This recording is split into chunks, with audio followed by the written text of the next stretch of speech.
At that court hearing, my daughter gets on the stand and directly to her mom, face to face in front of the judge, gives an extremely detailed, coherent description of horrendous abuse. At the end of the court date, the judge basically says that my daughter is a liar and that I seem very genuine and believable, like I might have some sort of mental issues or something. This is contrary to any actual evidence. I was evaluated in the custody evaluation. They were like, "You're a fit parent. There's no indication of anything." Only evidence, again, being that the kids accused their mother of felony crimes against them. The reunification therapist and the parent coordinator, who are both parental alienation proponents, zealots, in coordination write up these recommendations to the court, where the reunification therapist calls me either a criminal mastermind or a psychopath, but offers no evidence other than the fact that my kids have reported felony child abuse. I'm Leah Denton, and this is Psychotherapy, a show dedicated to providing survivors of therapy harm a platform to share their stories, and to offer language for those of us trying to make sense of our own experiences with the psycho in the therapist chair.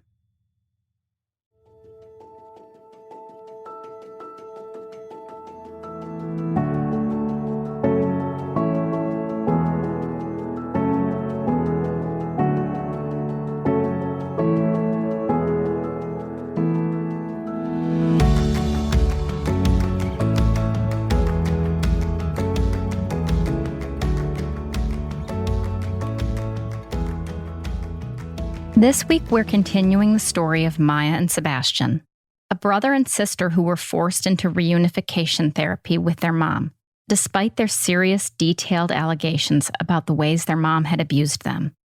When we left off, things were coming to a head in family court. Maya and Sebastian had been told all along that they weren't cooperating, and their dad, Justin, had been accused of alienating them from their mother.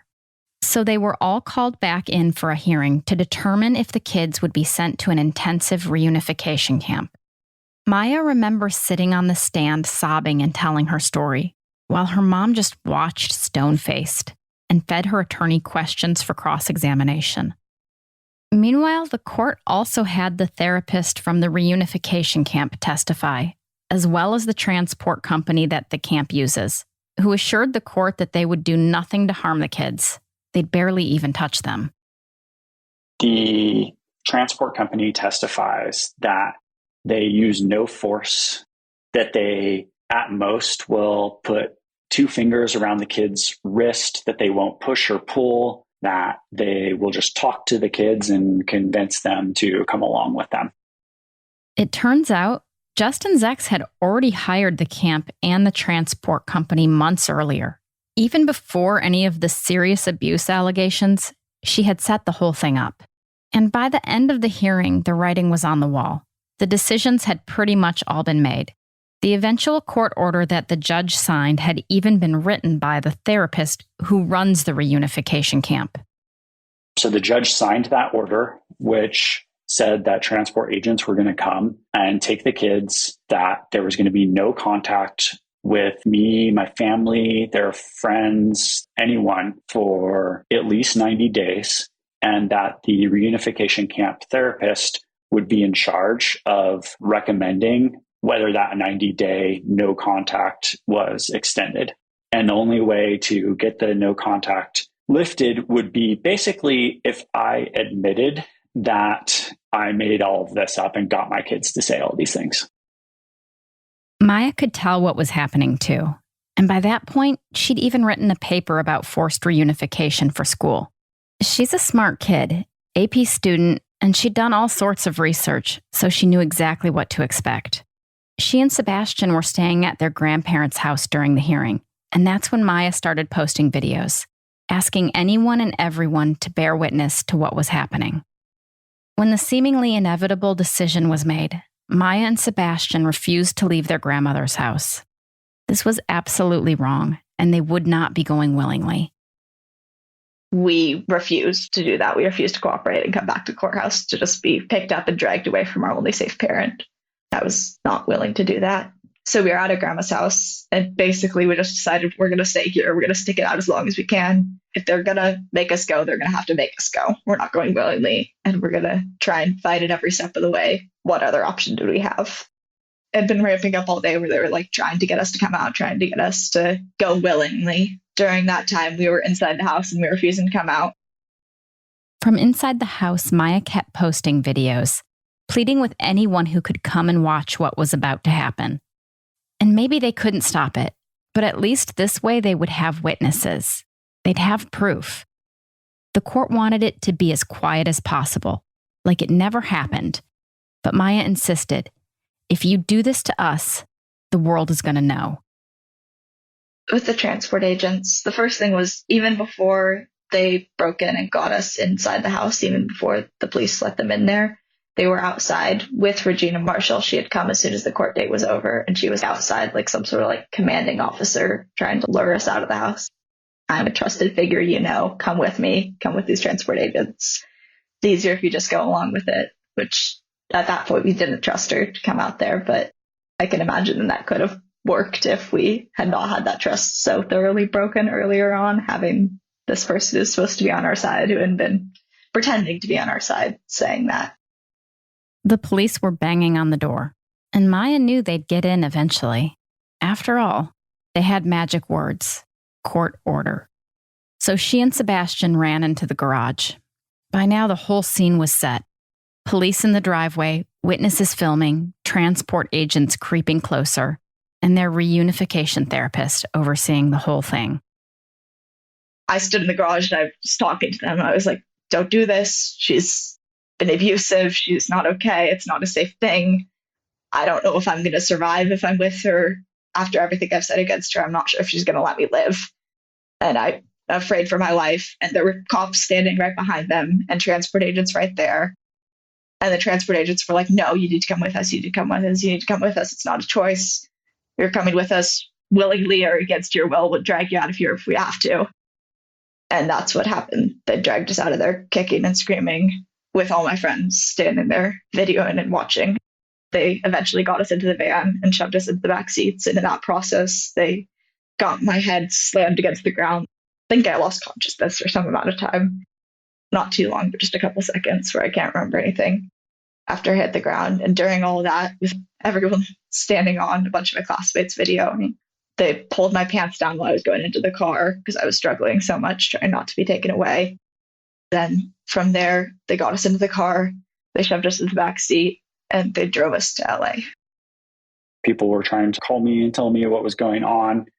I was in a state of extreme distress and collapse, just knowing that my kids were getting taken against their will and that there was nothing I could do about it. In fact, if I did anything, they would probably just arrest me and it would be worse. Then they were taken into the night. And all I knew from that point forward is that they were taken to LA to this reunification camp and was prohibited from even trying to find out where my kids were for like 6-7 months. The kids were driven through the night with almost no stopping. Maya and Sebastian spent all night crying and trying to comfort each other, telling each other it was going to be okay. When they arrived in LA, their mom wasn't there yet, so they had to stay in a hotel room with the transport agents. Initially, we were supposed to go on a plane, but we were fighting so much that they didn't want to put us onto a plane. I think knew rightly that we would scream and say we have a bomb or whatever we need to do to not get onto a plane.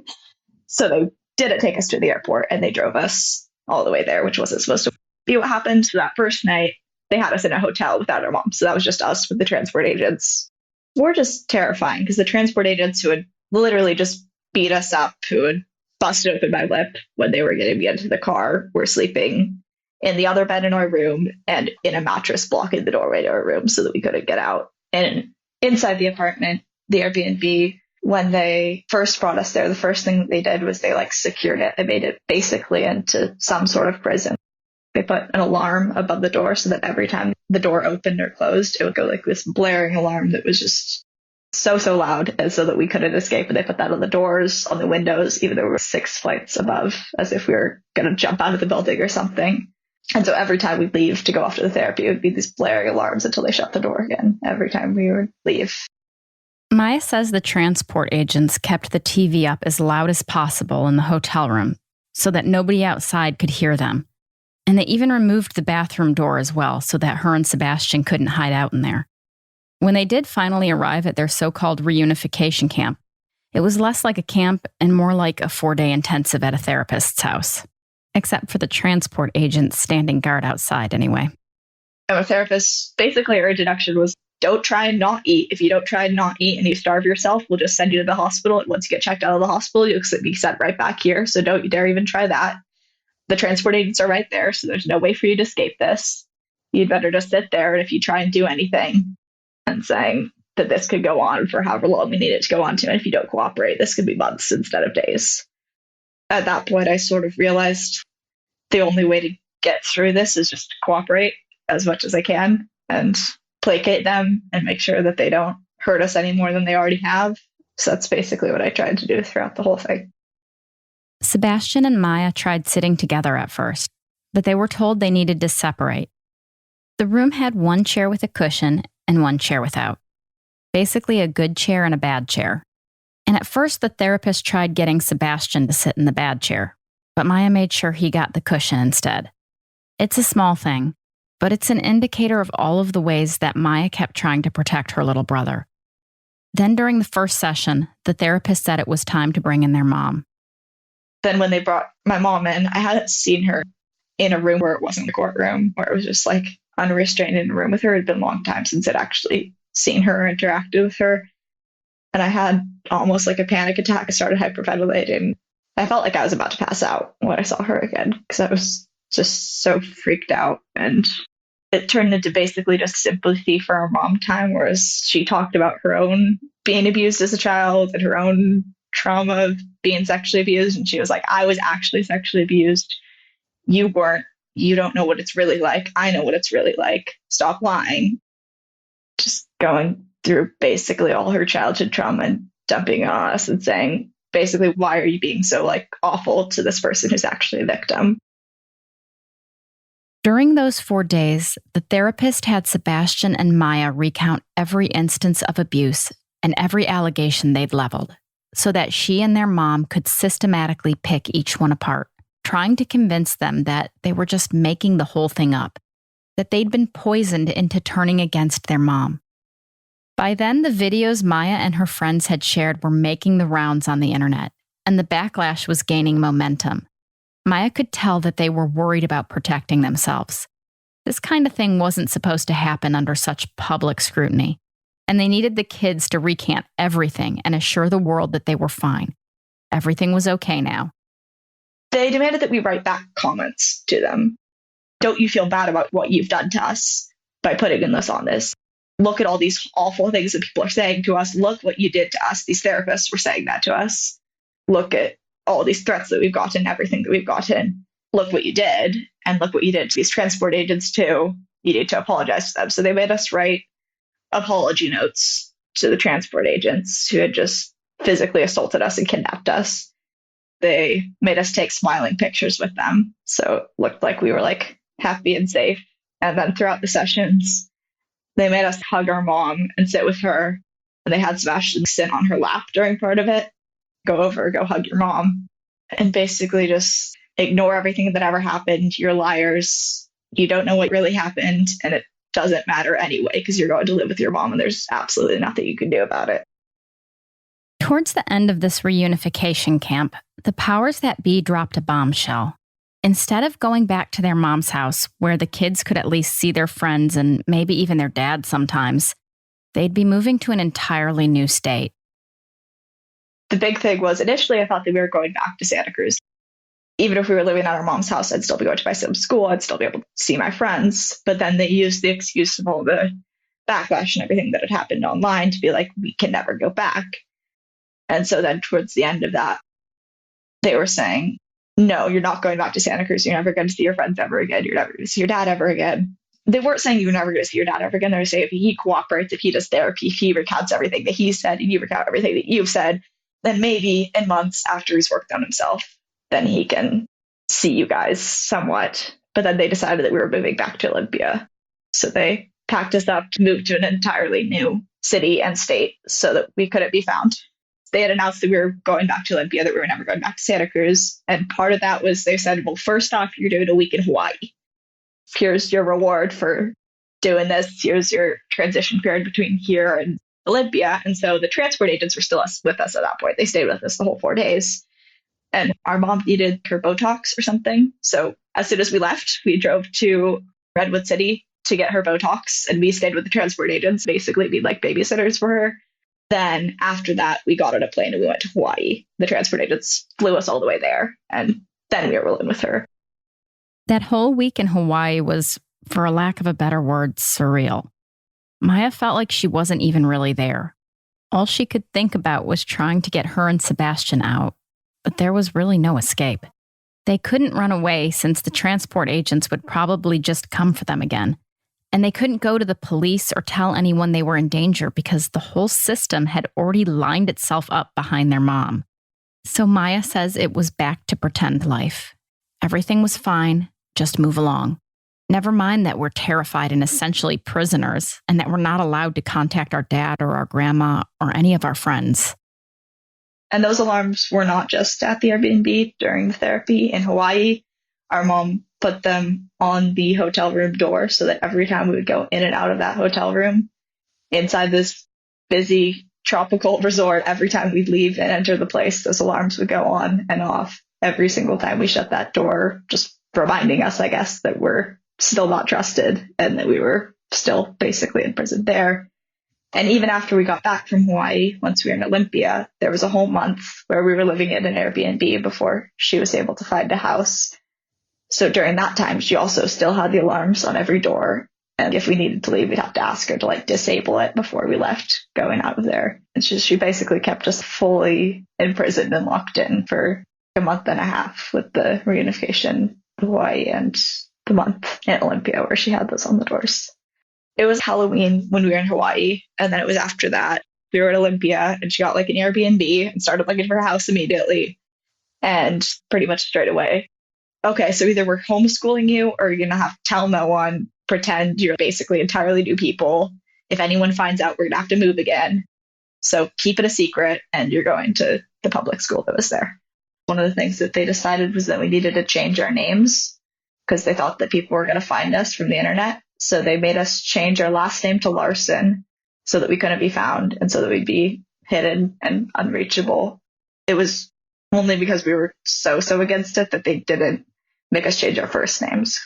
6 months that we were there, it was October to May, and we had no contact with him, no contact with our grandma, no contact with any of our friends. Maya kind of made new friends at her new school, but she had to lie to them. Yeah, Dad's in California and we just moved here. If people asked too many questions or she and Sebastian didn't play along, they knew they'd just be forced to move again. I've always been very motivated in school, so I sort of just fell into that. Well, I'm going to make the best of this. I'm going to fall into schoolwork. I'm going to go do theater. I'm going to be out of the house as much as I possibly can and do as many activities as I can. I'm going to join the theater thing where I can be after school there till 8 p.m. instead of at home. And I'm going to go take vocal lessons on the weekend so I don't have to be there for an hour and take dance lessons after school when I don't have musical, so I can not be in the house and not be around it. Even if I was pretending to the outside world, inside the house, I was still basically I don't want to talk to you. I don't really want to be around you. So I just go lock myself up in my room half the time. And then other than that, she was kind of just trying to bribe us and put on this facade of oh yeah, we've always been a normal family who does all these things. She started trying to be sort of this more present figure, but it was all in the backdrop of we can't actually talk about anything that ever actually happened. And we still have meetings on Zoom with these therapists. We need to make this a happy little family so that she feels better and so that she feels okay and so that she's, yay, happy again. As Maya describes it, Sebastian was basically a zombie during those months. Their mom got him a TV and a bunch of video games so he could just zone out and stare at screens. and he was sick almost all of the time that they were there, throwing up a lot and barely going to school. Maya felt sick sometimes too, and she says that was familiar. They'd been through medical problems like this at their mom's old house, similar to how Justin describes the mysterious sickness he felt early on in their marriage.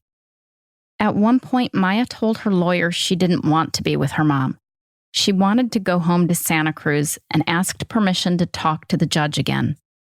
The lawyer reported this and recommended that, instead of getting to present to the court, Maya should be sent back to LA for a reunification tune-up. They usually checked in with the therapists on Zoom, but apparently Maya needed to be reminded not to step out of line. Sometimes her mom would try engaging with her, but only in superficial ways like mother and daughter shopping trips. No real connection.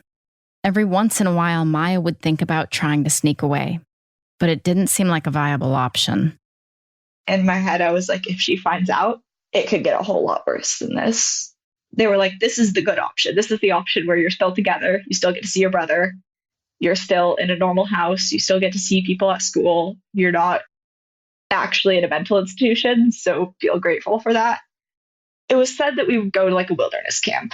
They were basically like, if you don't cooperate with us, there's much worse that we could do. There's much worse places you could be, and be grateful that you even have a bed. You don't have to like earn your snacks. You don't have to earn food and water and whatever else like you would if you're at a wilderness camp. At that point, I disassociated so much and was so far into pretending that everything was okay on the surface, at least, that I was like, I can't disrupt this. I can't risk it. And mentally, I couldn't even really think of trying to get out of there. I could barely think about the fact that I had a dad or like think about him because it was too hard and too much.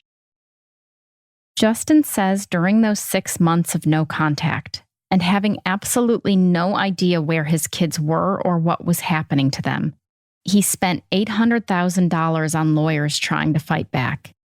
He filed 5 or 6 appeals, a few recusal requests against the judge, whatever he could do, but none of it seemed to work. I found out that the judge had worked at the same law firm with my own attorney that I previously had. I found out that the attorney that was representing my ex-wife had donated to the judge's election campaign. None of these things were disclosed to me. I put that all in my recusal. When they get a request to get removed from a case, they decide themselves if they're removing themselves. And then you have to appeal that if you don't agree. And so I went through that process. The judge denied it. The appeals court denied it. I appealed the reunification orders. They at that time also put in place a gag order where I wasn't allowed to speak about the case in any way, which is not constitutional in any way. The use of gag orders in family court seems to be a recurring theme, often silencing protective parents in what appears to be a blatant abuse of power. Gag orders were originally intended to protect sensitive information, and these orders are instead weaponized to conceal corruption and prevent parents from speaking out about abuse, prioritizing judicial control over child safety. Even though Justin was under a gag order, it didn't stop others from speaking out. Her good friend became politically active, and her friends in high school became politically active, calling for her to be released and be allowed to come back and contact them. Maya wasn't allowed to contact any of her friends. They were ripped away from their friends, family, community, everybody. Basically taken to the night and then told they would never be allowed to see those people if they didn't comply. The need to escape started feeling more urgent as summer approached. Their mom was talking about sending Maya to an acting camp, and that would leave Sebastian alone. Or worse, sending him on a backpacking trip with their mom's dad, who definitely didn't feel safe to the kids. And I've been trying, well, what if we got on a bus and we got out of here and I could figure out how to get us back to our dad, or like get a driver's license and drive us out of here and go escape into the woods somewhere and get out of this. Every time Sebastian got sick again, Maya would wonder if this would be the time he wouldn't come back from it. The idea of her losing her brother was too much to bear, and there didn't seem to be any end in sight. Every time Maya asked about contacting her grandma or one of her friends, or even just sending a letter, the possibility kept getting kicked down the road. They were trapped, and it felt more and more dire and unsustainable. They had to get out of there. We made a plan and we made it out. And then with that, we got a phone. And so I started an Instagram and I followed everyone. And I posted a video that very night that we escaped. We crept out in the middle of the night. We tried not to wake her up. I think I had turned on laundry earlier so that there would be a laundry machine to keep the dog quiet. And so it would have started barking. And then we escaped. We ran off down her street and never went back. When we left, when we were on the run at first, we were both feeling so sick. He was throwing up and throwing up and throwing up, almost like he'd just gone off of some drug or something and was having withdrawals, basically, of shaking and throwing up. I thought that he was basically on the edge of sick to a point where it's like, are we going to have to bring him to hospital or something like that? Which luckily he got better and we didn't have to, because that would have been the end of that if we had to go to hospital. And now he's not sick anymore. He's healthy, running around, a normal kid. Maya can't go into details of where they were exactly while they were runaways, but that summer they eventually managed to make their way back to Santa Cruz, and there was no turning back. Part of her wondered if their mom got a hold of them again, would she still think it was even worth the trouble to keep them alive? There's a whole area of time that I can't really say what was going on, other than that we were in a safe place. We were okay, and I was making videos to let everyone know that we were okay and we were in a safe place, and put it out there on the internet that we were okay so that no one would think that we had been kidnapped, because we hadn't. None of this would have happened without an amazing outpouring of support from their community. Maya and Sebastian rotated between different friends' houses, the friends who'd been advocating for them so fiercely this whole time. They hid out and stayed in back rooms like fugitives, trying to avoid windows so they wouldn't be spotted. Justin was still prohibited from looking for them or even contacting them, and lawyers told him if he tried reaching out, he could be accused of kidnapping. But he heard from others that they'd found their way back to California, and he could watch their video updates, and seeing them online was better than nothing. It was really only when they posted videos of themselves that I saw them for the first time in like 7 months. It was just such a relief to see them. It was an incredible, incredible relief. At the same time, I was terrified because they were basically on the run at that point from the police and their mom. During all of those weeks, their mom never reached out to them, but she did try having them hunted down. Well, I think she called the cops. So it was the police looking for us. We were on the missing child's website. I don't think she actually came back to Santa Cruz. She just had the cops looking in Santa Cruz for us. As far as I know, she stayed in Olympia, and it wasn't her directly looking for us or like concerned. Even though I had like a very public Instagram saying all these things and talking, she never once messaged us on there. We're never like, are you okay? Absolutely nothing like that the entire time. Meanwhile, the court officials didn't know what to do. This wasn't how things were supposed to go. Even when the decisions of family court ended in tragedy, it was a well-oiled machine. On to the next case. But this was chaos, and Maya and Sebastian had embarrassed the court. At this point, it's international news that the kids are on the run, trying to get back to where they want to be, to get back to their friends and family. They're posting videos almost daily of, we want to be released, like we want to be allowed to return home. Eventually they get back to Santa Cruz. They're staying at their friend's house. I'm still not allowed to contact them or talk to them.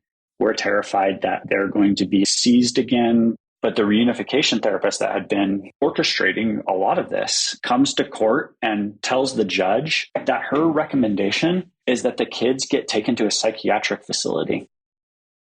The judge signed an order directing the local DA to use any means necessary to get the kids back to court.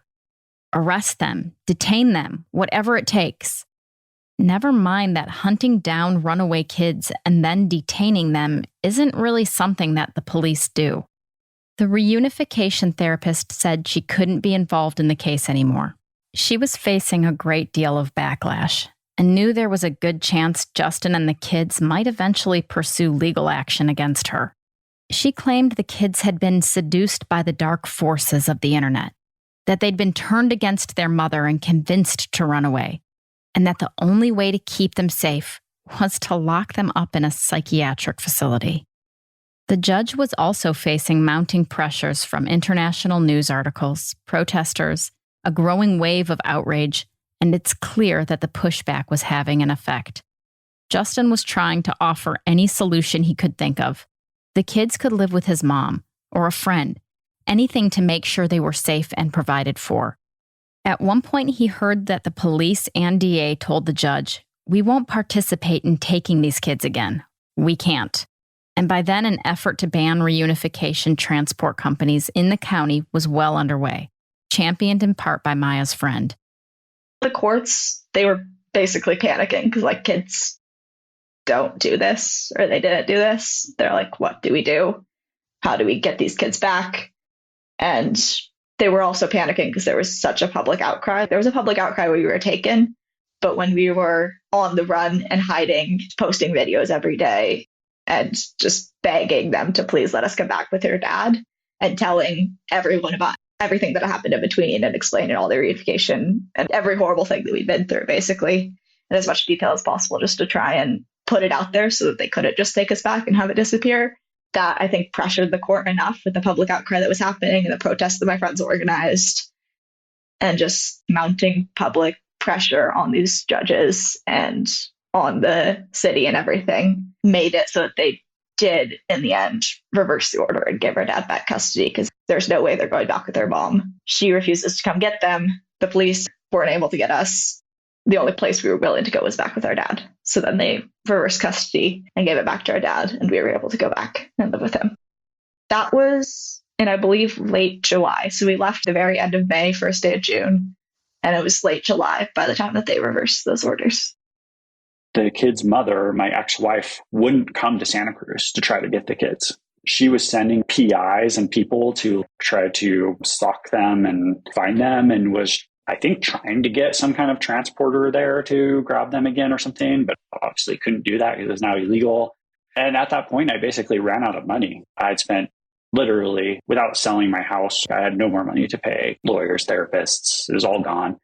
So I fired my lawyer and I just showed up to court, argued to the judge that regardless, she had to let these kids out of this situation now. And so the judge capitulated and granted an order that basically said, none of the therapists and none of the professionals have done anything wrong, and still it's all your fault. But because I can't do anything else, I'm going to let the kids return to your house.